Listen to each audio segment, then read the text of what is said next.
What is investment-grade life insurance? Is it better than any other kind of life insurance?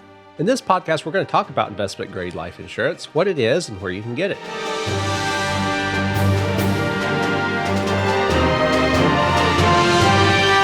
Investment-grade life insurance is not actually a type of life insurance, but merely a term that is used to sell more life insurance.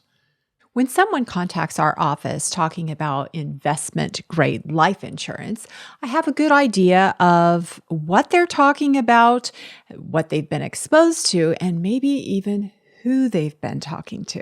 Let's go back a little bit in history. Life insurance wasn't always guaranteed like whole life insurance is today. It wasn't until 1835 that the first charter for life insurance was issued in this country. Before that, you could buy life insurance and it may pay or it may not pay. And you could pay a huge premium and be promised a very small death benefit, or you could pay a very small premium and be promised a large death benefit. But there was no continuity between the premiums paid and the death benefit, and no consistency in the way they were paid out. And so Judge Willard Phillips saw this issue and he said, I want to change that, because a life worth living is a life worth insuring. And so he went to the state of Massachusetts and he got the first charter issued. Then it took him several years to get enough business people to invest in his company so that he had enough capital to pay the death claims. That's an important aspect of life insurance, is that they have to be able to pay the death claims when people die. That's true. And that's why that type of regulation, that charter, is so important. Now, the interesting thing is that money had to be invested some way, because just collecting money from a bunch of investors, if it's not invested, is not going to continue to be able to pay all the claims. So as policyholders came on board, this judge's life insurance, which was New England Life Insurance Company, then they had to invest those premiums wisely so that they didn't lose their money that the comptroller told them they had to have sitting aside just to have their charter. And so there is investment involved with all life insurance. But it's the insurance company, when they take the responsibility and the duty to do that, that is regulated by the insurance commissioners of each state. There is the term insurance, where the insurance company collects the premium and they agree to pay this death benefit. It's guaranteed. If the insured dies during the term period when the insurance is active. And then with whole life insurance, when premiums are paid, it's guaranteed to last the entire life, the whole life of the insured. Then along comes universal life insurance, and now it's kind of like the insurance company regresses. It takes a step back and it says, oh, now we're going to combine insurance and investing, and we will guarantee it up to a point, but then you're on your own if that guarantee is going to continue. And so that's what we see happening in universal life insurance. It's guaranteed for a period of time, but then even though you pay all the premiums that you pay and continue to pay premiums, the death benefit is no longer guaranteed. And in our thought on that, that's not a good deal. If you've paid in all this money and the death benefit isn't there, it's kind of like going back many steps back to when life insurance wasn't guaranteed at all. That Judge Phillips, one of the first hires he did was a young man named Eliezer Wright. And Eliezer Wright had been in London and watched the Royal Exchange auction off old man's life insurance policy for pennies on what it was worth, simply because he could not pay the premium. And he thought how unfair that is. And he came back to the United States. He was hired by Judge Wright, a New England life insurance company.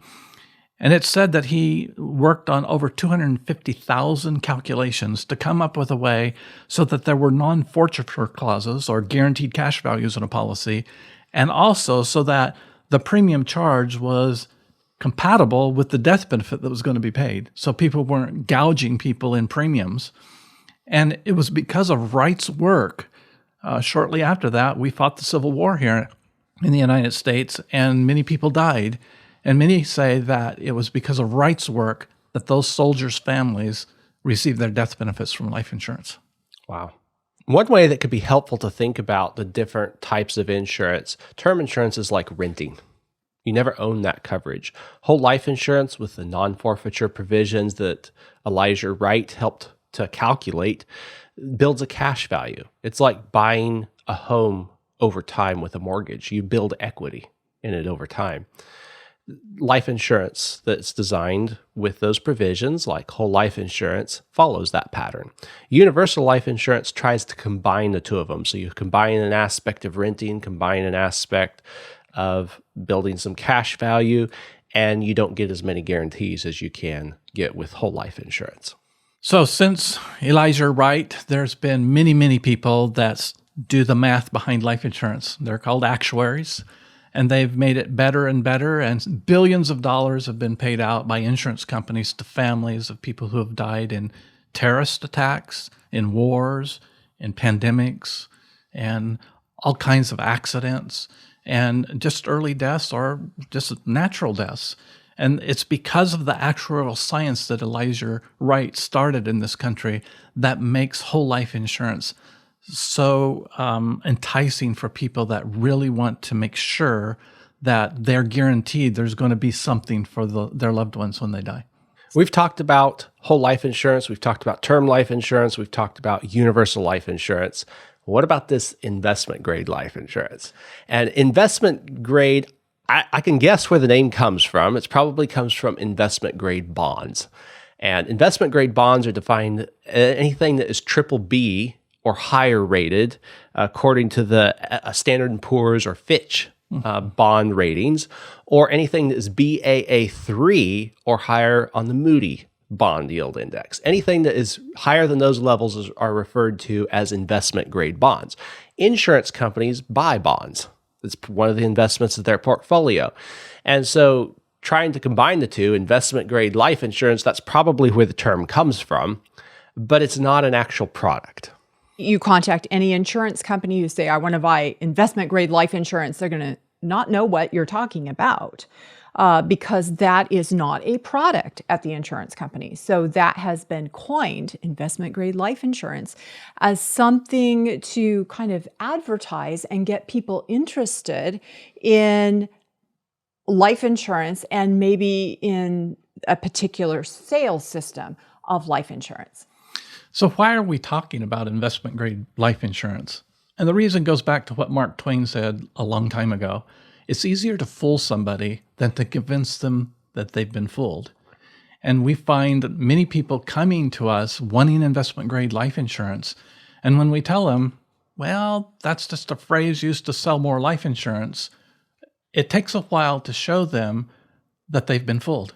Just the other day, I got a caller and he was saying, I'm hearing about this investment grade life insurance. I've even been talking to someone about investment grade life insurance, but I'm feeling like it's kind of pushy and I'm just having some concerns. And this person is very financially savvy, very intelligent, and some things just weren't adding up. And so he said, hey, I'd like to hear what you have to say.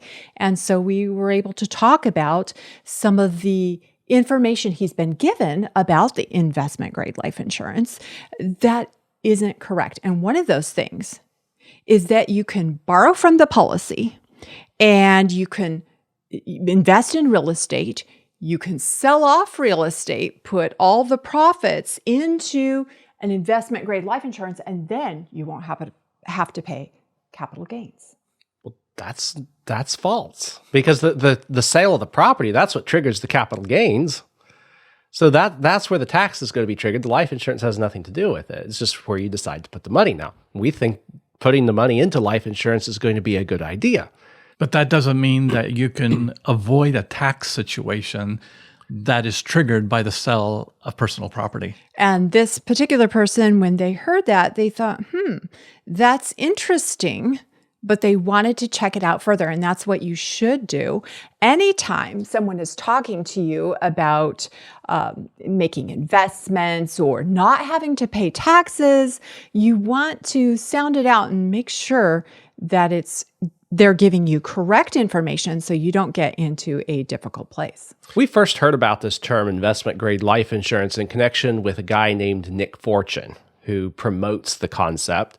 And come to find out, Nick Fortune is not the guy's real name, because his real name is Nick Malice, and he's been indicted, even convicted on some counts of mortgage fraud and served prison time. He's promoting life insurance under this brand name investment grade life insurance, telling people that you can, sell real estate, put the money into life insurance, not have to pay capital gains tax. Obviously false.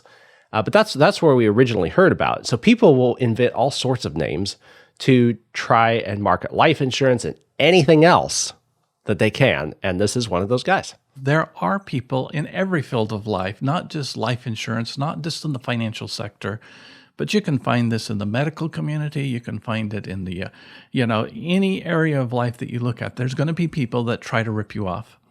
There's going to be people that are dishonest, trying to make a sell. And those people might be a flash in the pan for a while, but eventually they're going to get caught, but you don't want to be caught as a product of their fraud. After the break, we're going to talk about some interesting history on the resurgence of life insurance in the 21st century. The policy that works best for the infinite banking concept is a dividend-paying whole life insurance policy with a paid-up additions rider.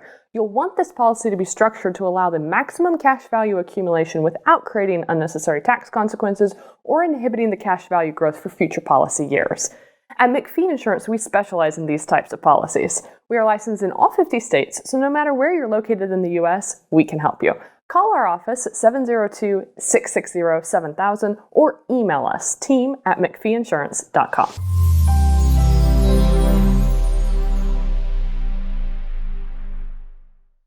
Life insurance has been around for a long time. Earliest dates are back when the Roman Senate was collecting funds together for a pool for colleagues that had died. But whole life insurance has been around in this country, as we talked in the first half, since the 1800s, and where it's regulated and guaranteed to actually pay a death benefit. But it made a real surge in sales in the 1980s, and primarily that was because of the infinite banking concept. In his book, Becoming Your Own Banker, Nelson Nash talks about how the infinite banking concept came to him in the middle of the night when he would be on his knees praying to God how he was going to get out of the situation he had found himself in. He owed $500,000 on raw land, and interest rates were at 23%. He said it hit him like a baseball bat across the eyes. He realized that he had access to funds in the whole life insurance policies he had been paying, and he could borrow that money from 5 to 8%. He went on to write the book, Becoming Your Own Banker, so that we could understand how we can purchase whole life insurance with high cash value so that we can make everything we do financially in life better. He did a study on the average American, and he found out that the average American's need for finance is greater than their need for life insurance protection. And he found that if they would solve for the need for life insurance, for finance, that their life insurance protection would automatically be higher. Here's what he had to say about it. He said, if you'll take an honest look at what this young man is doing, paying over 35% of every dollar after tax income to interest alone, it should be obvious that his need for finance is much greater than his need for life insurance protection. If he would solve for the need for finance through dividend-paying whole life insurance, he would automatically have much more life insurance and recover the interest he is now paying to someone else. But this almost never occurs because of the mental block implanted by the financial geniuses that say life insurance is a poor place to store money.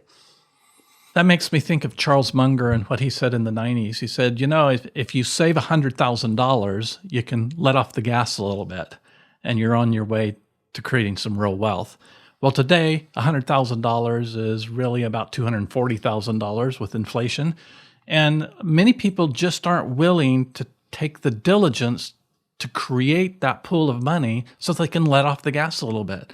They're always chasing here, they're always chasing there, they're looking for investment-grade life insurance that's going to do it all for them, or some other type of investment or real estate deal, and they don't realize you can't do anything without capital. And that's what Nelson found out. When he got himself in that bind, the real estate people were saying, well, just sell the land. And he says, what fool would buy it at that interest rates? But he had a plan that he came up with because he had been paying these premiums for 20 some years, and he had the capital to go access, pay off what he called the snakes and dragons, and this kick back and pay himself back over time, a nice, comfortable 5 to 8%, and it was a piece of cake from there. Would it be fair to say that life insurance is a good investment? Life insurance is not an investment. It's an asset purchase according to legal terms, but we certainly can use life insurance as part of our investment portfolio. And many people do. They use it. And this is, you can actively use the life insurance by funding it and then taking a policy loan like Nelson Nash talks about to finance other things in your life and then pay that back over time. That would be actively using the life insurance asset as one of your financial tools. Another way that people will often use life insurance as one of their financial tools is just paying the premiums and letting the money sit there. That's a more passive tool, but it could still be part of keeping in balance with your overall financial picture.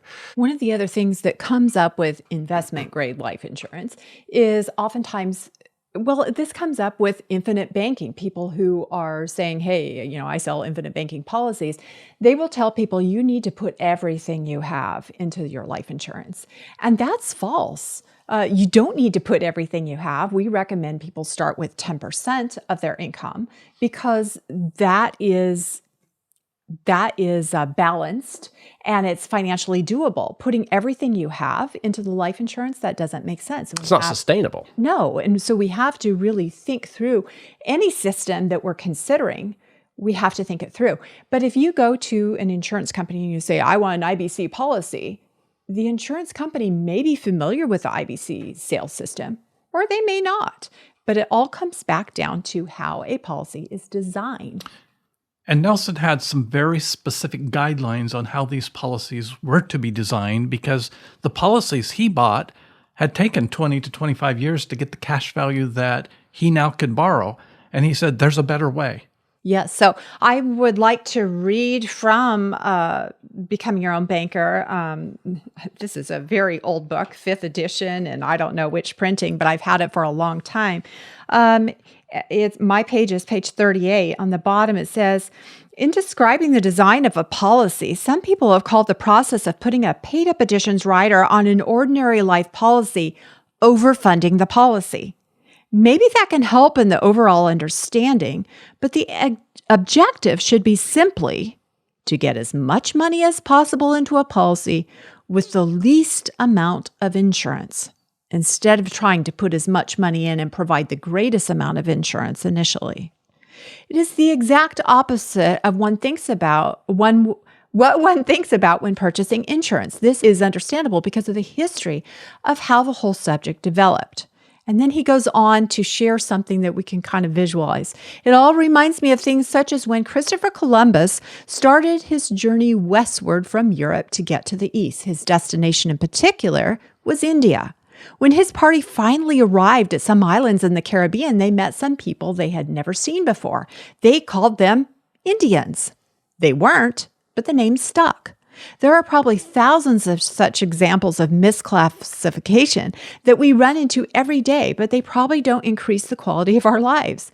Instead, they limit our thinking and lead us to wrong conclusions. Words are powerful things. So we have to be careful that our thinking doesn't lead us to wrong conclusions. We still need to think very carefully about the things that we're told.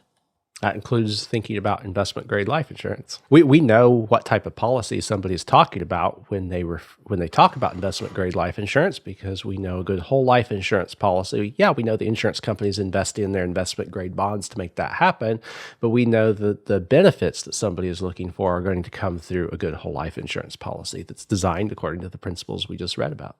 And if we ever saw a policy that somebody said, hey, this is investment grade life insurance, this is the illustration I've been shown. If it's a good one, great.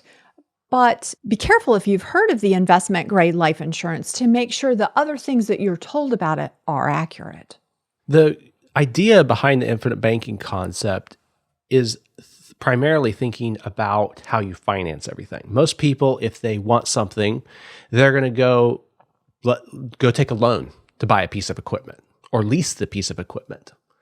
They'll get it now, start making payments. Other people will take it one step further. Rather than paying interest or extra premium on the lease to the leasing company, they're going to say, I'm going to save up for this equipment. So they'll make payments to a savings account and they'll build up the cash to go buy the piece of equipment. But what is your cash doing for you while it's just sitting around, earning hardly anything most of the time? So the next step would be to make it earn something. And using the life insurance policy, that's one way we're able to do that. We're able to maximize the time while we're saving the money up for something. And not only while we're making the purchase, but before we make the purchase, but also after we make the purchase. We pay interest during the time we have the policy loan out. We pay back that policy loan. Now that policy continues growing. The infinite banking concept requires you to wear 3 caps. One is the policyholder, one as behaving like a banker, and one as the person who is using money. If we use our cash to purchase something, the interest that we could have earned on that cash is lost indefinitely until it's replaced. If we borrow from somebody and pay them back, the money that we borrowed and repaid is lost, and the interest that we paid to use someone else's money is lost. When we use a life insurance policy to borrow against, and we become the banker by wearing the right cap, and we repay the banker and then pay the life insurance back, we not only get what we purchased, we get the money back that we paid for the purchase, and we collect the interest that would have gone to the banker.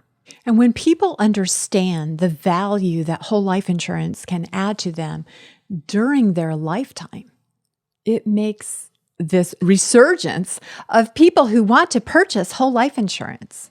We've covered a lot of ground today. The information you've just heard is information we have witnessed, collected, and researched over the last 19 years. Life insurance is a brilliant concept, and it has quite a history. There are good life insurance policies and bad life insurance policies. Life insurance is sold by honest people and dishonest people. If you want a life insurance policy that helps you keep more of the money you make, have guaranteed growth, and give you financial peace of mind, get a good policy and buy it from someone who has good character. If you're not already working with McPhee Insurance and you have a concern about whether you're working with an honest agent or whether your policy is a good policy or a bad policy, then take advantage of our $75 policy review offer. You will get a line-by-line explanation of what your policy can and cannot do and whether or not it is what you thought it was going to be.